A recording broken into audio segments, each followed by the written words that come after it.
Before tonight's horrors unfold, drop a comment and let us know where in the world you're tuning in from. Your support keeps the horrors alive. Let's begin.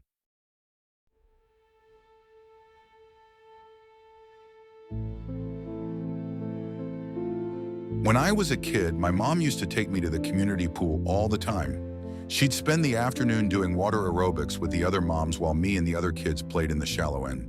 It was a nice place, had plenty of slides, pool noodles, and colorful murals. There was even a little jungle cave area where they had water jets making the water bubble. There were a couple of colored lights and a little speaker playing jungle sounds. Parrots, elephants, tigers. To my 6-year-old mind, that was my favorite place in the world. However, it wasn't constructed very well. Once when I was sitting in there, a piece of the concrete wall came off.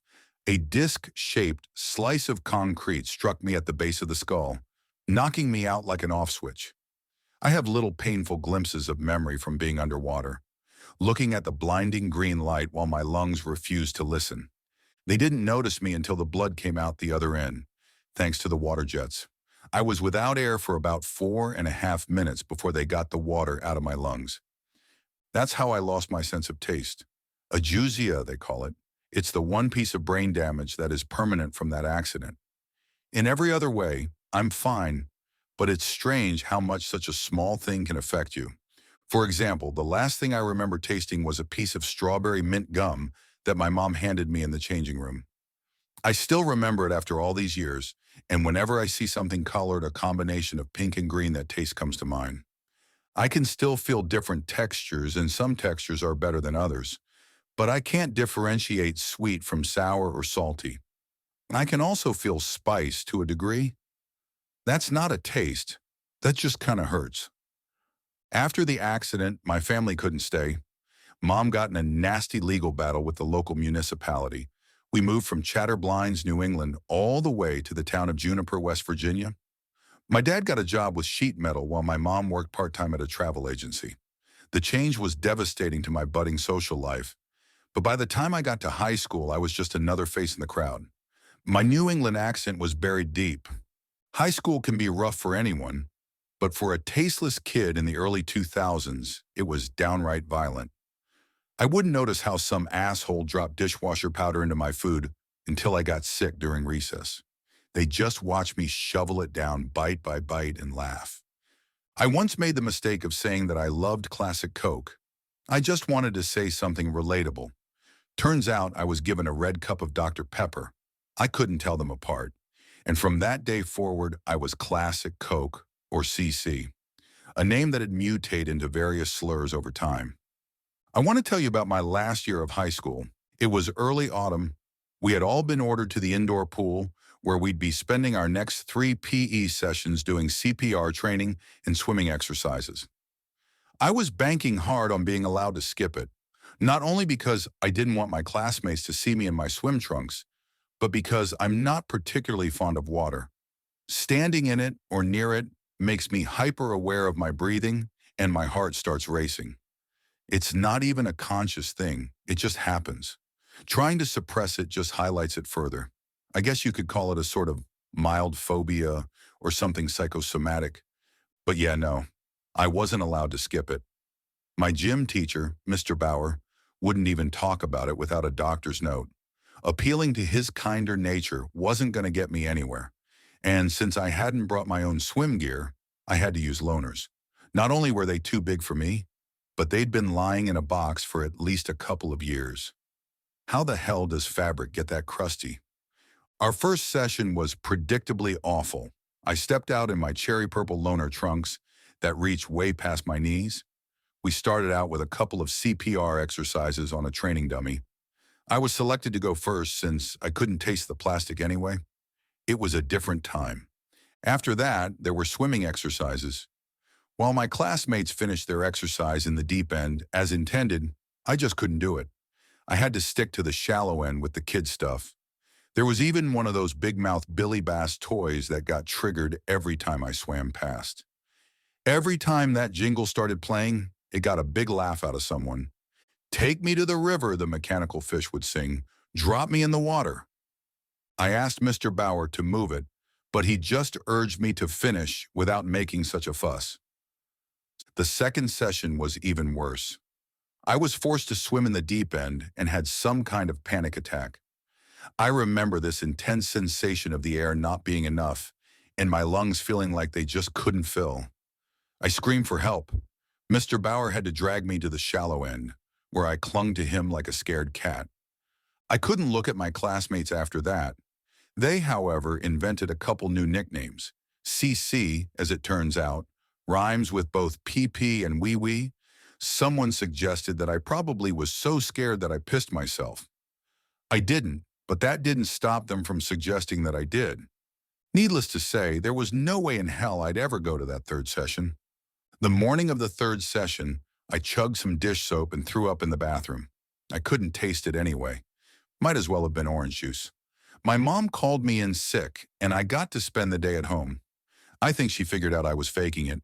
But maybe she realized that if I was ready to drink dish soap to get out of something, it might be really bad. Either way, I had a great day. I watched movies, listened to music, and caught up on my comic books. The kind of thing you save for a rainy day. When I got back to class the next day, I was told I had to finish the mandatory third session at a later date.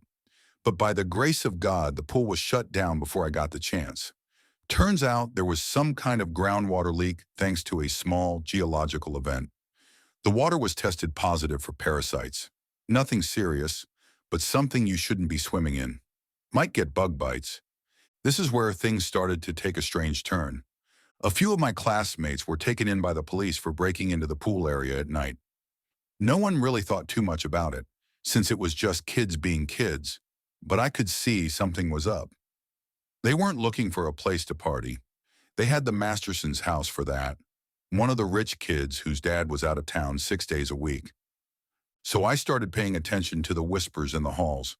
There was nothing outright wrong, but I'd pick up little bits and bobs that hinted at something going down. There were these two kids in the basketball team that I picked up a couple of whispers from outside the gym. "You gonna see her?" one of them whispered. "First chance I get," he laughed back. "Can't wait." "They're gonna be watching the place." "Just people going in and out," another responded. "They won't notice if we go in by day and stay the night." My classmates started to behave. This might not seem like such a big deal, but they were paying attention in class, answering questions, and then retreating to the dark corners of the school to plot and whisper. Something was clearly up, but I wasn't in a clique close enough to the action. Still, it had me worried. The most obvious proof of this came to me during a math class. As Miss Levinson walked us through a couple of handy techniques, one of my classmates suddenly stood up. Everyone turned to him. "Is there a problem, Ron?" Miss Levinson asked. "Do you mind?" He just looked at her and raised his hand as if about to ask for permission. Then he made this awful noise and threw up all over the floor. The others looked at him with disgust. But it wasn't disgust about what he'd done. It looked like they'd been offended. I overheard one of the girls from the yearbook club whisper to her friend. "He's out," she said. "She doesn't want him." There were other signs, too. Some of the core cliques were reaching out to new people, even sophomores and freshmen. People were getting invited to hang out, and more of them were being suckered into something I couldn't quite put my finger on. It was related to the pool area. Whatever it was going down there. That much was clear. The final nail in the coffin for me was in the locker room ahead of basketball practice. One of the guys, Morris, took out what looked like a metal snuff box. It was full of this dark purple-like powder. He licked his thumb, dipped it, and ran it across his tongue. One of his buddies turned to him, astonished. They spoke in low voices. "That shit works?" "It's like I can hear her, man. It's like she's there." I wanted to ask them about it, but I couldn't bring myself to do it. If they wanted me in on it, they'd have reached out to me already. I'd see them bring these strange things to put in their lockers. One guy brought a bag of fertilizer. Another had a couple of sleeping bags. Some of the girls brought frogs from a nearby pond. And flowers. A lot of flowers. Tulips, petunias, violets, even some novelty blue sunflowers from the train station gift shop. They'd stuff away entire bouquets into their lockers, and the next day, they'd be gone. They were bringing things in, but nothing was going out. So where was it going? I wanted to check the pool out for myself, but I didn't get the chance. Teachers were keeping an eye on the place during the day, and there were cops going by at night. So while students were clearly getting in, somehow I wasn't in the loop about how. This all happened really fast. A couple of weeks at most. Some people had changed rather radically. For example, there was this guy named Everett. He'd been an absolute pain in the ass for the people in his class, and all of a sudden he was a model student. He even addressed his teachers as sir and ma'am. It got to the point where people suspected trouble at home, but there was nothing of the sort. He just changed. And while others weren't sure as to how or why, I had a sneaking suspicion that it had to do with that closed-off pool. There were too many things congregating in that one area for it to be a coincidence, and I knew for a fact that Everett was one of the people that had been invited early on. Finally, I bit the bullet. Once after class, I walked up to some of the more sympathetic girls in the yearbook class. They looked at me like I was an alien. "Hey," I said, "are any of you heading to the pool?" "It's closed. Don't you know that?" One of them snapped back. "Yeah, but—" I looked around, making sure no one overheard us. "I know some people go there anyway. You do that, right? Why'd you even want to go? Aren't you, like, scared of water?" "I just want to see what's up. Everyone's going, right?" "Yeah, no," she smiled. "Not everyone. Not you, for example." So much for being some of the more sympathetic people in class. Some of the others stayed late after class under the guise of catching up. Teachers allowed it and even encouraged it. I figured they used that excuse to sneak into the pool, but I had no way of knowing for sure. I couldn't make up a good excuse to stay late myself, since I was ahead in most classes, so I had to do the opposite, end up in detention. So I cheated on a quiz, copying the answers from my desk mate. I didn't even try to hide it. School looks different in the dark. Eerie. The corridors look longer, and the lack of people buzzing about makes every footstep echo. When I was done with my detention, I managed to sneak off to see if I could find the others. Going past the pool, I could tell the door was locked. There was a warning tape on the front, unbroken. They hadn't gotten in that way. As I was skulking about, I turned to see a figure at the end of the hall, the ex-menace, Everett. He walked up to me, looking me up and down with a curious frown. "What you up to?" he asked. "I want to see what you guys are doing," I said. "You're in there, right?" "You sure?" "I don't know, I'm just curious." "Yeah, but you gotta be sure," he insisted. "Once you're in, you're in." "How can I be sure if I don't—" "I'm asking you, CC, if you're sure, and you don't sound very sure to me." We just looked at one another for a while. He was taking this seriously and was asking me to do the same. I obliged. "Yeah," I nodded. "I'm sure." He took me to the janitor's closet and onward through a floor hatch. There was an old maintenance hall that handled the water flow from most of the school, and the pipes ran back out through the pool area. The space was so thin I had to walk sideways to get through, but at the end of it was this locker-sized door that led straight into the pool area. Stepping out, I didn't know what to say. The plastic cover of the pool was gone, leaving the water open. They'd covered most of the bottom of the pool in dirt, and there were flowers littered all over the water. The water itself had taken on a sort of purple tint. There were electric lanterns lining the edge of the pool, and about 24 students chatting, swimming, and playing. A couple were in the back, making out. Everett grabbed my arm. The others looked up at me, some curious, most of them confused. "First off, you gotta take a dip," he said. "That's step one." "But it's closed. You just gotta strip down." "I'm not gonna—" "You said you were sure. This is you showing me you're sure. Strip."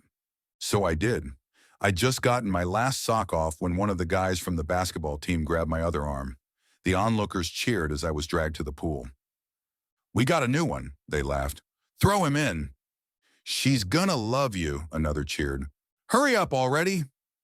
Deep diving into bacteria-infected waters withstanding, I wasn't eager to go headfirst into the deep end. I asked them to slow down and hear me out, but it fell on deaf ears. Seconds later, I was pushed in. A moment of perfect silence, then I broke through the surface. Flower petals stuck to me, and I could feel the grains of dirt scrub against my skin. The water was dark that I could barely see my own hands beneath the surface. The others were gathering around to watch, giggling eagerly. Something brushed against my leg. I came up, gasping for air. I swam towards the shallow end, shoving petals and debris aside. Everyone just waited and watched. "Here she comes," the girl from the yearbook club grinned. "You think she's gonna like him?" I didn't see anything or anyone as I continued to the shallow end. The moment my feet touched the dirt, there was a sound, a strange mechanical sound. Looking up, I noticed the big-mouthed billy bass fish swinging its tail back and forth at the end of the pool. Something had triggered it. There was movement, something dredging up grime. "Take me to the river," it sang. "Drop me in the water." Bubbles popped, and there was a splash somewhere behind me. As I turned around, I could see ripples in the water. I could feel the waves move as something pushed its way forward. My heart raced as I looked at all the smiling faces. What were they happy about? What was this? Then something grabbed my leg. It was so unexpected. I barely had the time to gulp for air as something pulled me beneath the surface. I only caught a glimpse of it, a long, worm-like body moving out of view, every segment as thick as my arm and wide as my torso. I burst through the surface and beeline for the edge of the pool. They weren't letting me out. "I told you he couldn't do it," someone yelled. "He's gonna fuck it all up. Kick him back. He needs to stay in longer. What's wrong with him?" They kicked at me, pushing me back down. No matter where I looked, there was someone there to fight me. I could feel hands, at least four, some grabbing at me, others just exploring me, touching my hair, poking my spine, tickling my feet. A worm-like body brushed against my back as it squirmed past me. Then it grabbed my feet, pulling me under again. It had been swimming around me, clearing out the grime of the water. It pulled me to the bottom of the pool, making my ears pop. The thing was at least 25 to 30 feet long. It had a slight purple color, which seemed to affect the water around it as it moved. It had bent itself in a sort of C shape, where the bottom half had me grabbed and the top half faced me. It had no head. I was staring into an open neck, like the mouth of a lamprey. Vibrating beak-like teeth in perfect formation, undulating back and forth with each passing heartbeat. Randomly spaced across its body were these thin twig-like arms, ending with 3 webbed fingers. These were what had me grabbed. I couldn't breathe. I couldn't think. Every bone in my body wanted to fight my way out. I was convinced these people had thrown me in to be eaten, a sacrifice to whatever the hell this was supposed to be. Was this her? The one they'd been referring to? It had to be. There were vibrations coming from it. I could feel them. But the more I listened, I slowly came to realize that it wasn't just vibrations, they were sounds. A voice? I clawed my way to the surface, kicking and screaming. It let me go. I breached the surface, screaming for help, crying, begging for it. Again, they laughed. Some seemed genuinely confused. I waded towards the shallow end, watching the segmented body wriggle just under the surface. The others gathered around the edges of the pool, ready to kick me back in. Turning back towards the thing, it suddenly rose out of the water like an angered cobra. Closing in at alarming speed, it came up to me, face to face. "Damn," someone muttered. "You just can't, you know? Fucking gorgeous." Not even one of them reacted as I thought they would. They were praising it, complimenting it, speaking about it like it was the most beautiful thing in the world. The guys were drooling and the girls were awestruck. They all gathered around to see what I do. It closed in on me. 6 little twig-like hands touched my arms, then my chest, feeling my pounding heart. Carefully, it descended under the surface again. This time, it gently pushed on my head, just enough for my ears to go under the water, while keeping my mouth above the surface.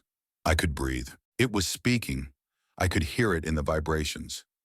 "Listen," it repeated. "Listen, please." It was the most surreal moment of my life, lying there belly up in front of a spellbound crowd, like a nightmare I'd never had, feeling the poking and prodding fingers across my back, my thighs, and my arms. "You don't see me?" it asked. Yes," I said. I see you. You see other me, it rumbled back. Not me. The segmented body bumped against me as it moved under, then beyond. The vibrations were clear but a little more distant. You're not affected, it continued. You are faulty. I don't understand. I can't live on your tongue, it vibrated. I can't help you. I lay there for at least 10 minutes, just feeling the vibrations. The others relaxed. Some even jumped in with me, seemingly unafraid. There was no word for this thing. It was just her. It didn't want a name. It didn't need one. She was frustrated. She seemed to have a strange effect on the others that just didn't work on me. I didn't understand why, and it didn't either. That is, until I explained my lack of taste. See, a human tongue has thousands of taste receptors, allowing us to translate complex sensations for our minds to register. Apparently, this is the way she could affect others. By having them taste her, I was told a story. There was a cave with hundreds of kin. In the dark, all you could use to find and discern others was taste and vibration, which was all it could utilize. Then there had been pressure coming from beneath, a breach pressing dozens of kin to strange, lonely waters. There she had looked for others, only to find herself sucked into a pipe. She'd been stuck in there for days, wriggling around, listening to us, other living beings, learning, adapting. She managed to make her way into the pool, which had been closed by then. The water was bad, but not anywhere near what she was used to. Chlorine was common in her home. It wasn't until a couple of students broke in to swim that she realized the effect she could have on us. The substance she used to communicate with others of her kin were intoxicating to humans, making us experience a dreamlike high, and more. But without taste, I couldn't translate that sensation. All I could do was listen. By the time I stood up, I looked to the others around the pool. They spoke in unison. She lives in us, they said. We listen. They stretched their arms out, ready to pull me in. I couldn't see her the way they did, but I was still a part of this. I was in on the secret. I was in the know with the others. And I'll be honest, it felt amazing. Terrifying, but amazing. For the next couple of weeks, I was a part of it. A government-assigned official came by to check the waters, and a couple of students pushed them in. Once in, they were as infatuated by her as everyone else. They were eager and willing to lie to keep the secret, shutting the pool down for the foreseeable future. I talked a lot about her with the others. To them, she was this gorgeous, otherworldly human woman, like a fairy tale siren or mermaid. They couldn't put her into words. It was just this thing that she was. I tried explaining how I saw her, but they couldn't grasp the idea. In a way, they found it offensive. It was about a week before Christmas when I saw Ron coming down the corridor, the guy who'd stood up and vomited in class. I asked the girl from the yearbook club about him, seeing if she knew what that was about. If you're not worthy, she hurts you, she said. She kicks you out. That's how she does it. By making you ill? By pushing out everything she's given you, she corrected. It just looks nasty is all. It all started to make sense. The purple powder I'd seen the basketball players with was just from the pool water. Tasting it would give them a bit of a leftover high, like swimming with her. And swimming with her, they did. I usually stayed out, but on nights where I came to see her, the others would flock into the water. The massive worm would wriggle between them, brushing against them as it went. People would laugh and play, hugging her and each other. It was like watching a human snake pit, with that one thing moving between them. At first, I loved it. I loved being a part of it. But I wasn't. Not really. It started with Everett. I noticed lines, long, thin lines along his arms like the segments of a worm. His gums were looking a bit purple, and his eyes were red. You could barely tell at a glance. But if you spent some time with him, it was obvious. I'd see it in the others. Someone had grown extra teeth. Another one had their nose shrunk. One of the girls had her fingers grow another 3 inches. Everett eventually stopped coming to class. He'd just sit by the pool all day. His hair had fallen out, along with his nails and teeth. He'd grown a new set and didn't need his old ones. They'd started to feed her. Mostly fish, but she didn't shy away from raw meat. she'd just suck it into her gullet. I'd watch the teeth chomp down in a circular motion, grinding the flesh to a mush for her to drink. There was a rumor going around. The remaining unaffected staff and students were all going to be dragged into the pool at once. There was going to be an uprising. It wasn't really talked about. It was just sort of felt by those involved. A collective subliminal thought. Not me, though. I was assumed compliant, for now. Some brought zip ties and ropes. Others brought knives and tasers, duct tape, plastic bags, power tools. It would be violent, but she was tired of waiting in the dark. She wanted to be out in the open, praised and worshipped, not hidden away like a dirty secret. But this was crossing a line. A creature seeking to survive was one thing, but this was abduction. I wanted to speak out, but I knew the others would silence me. And since I couldn't be influenced, there was only one thing they could do to silence me, to kill me. I had to be careful. The night before the planned attack, I joined her in the pool. Only a handful of others were around at the time. She had grown by then, each segment almost twice as thick as when I'd first seen her, with skin like rubber. I waded out, feeling the water reach my stomach. I felt her. "You don't agree," she vibrated. "I don't," I admitted. "I don't want anyone getting hurt." "They are improving," she responded. "We are improving." "We improve differently," I explained. "You're hurting them." There was a brief pause. From every nook and cranny of the room, I saw the other students emerge. Had they been waiting? An ambush? Their eyes looked different, brighter. "Your wish differs from mine," she explained. "We are different." "That's not a bad thing," I said.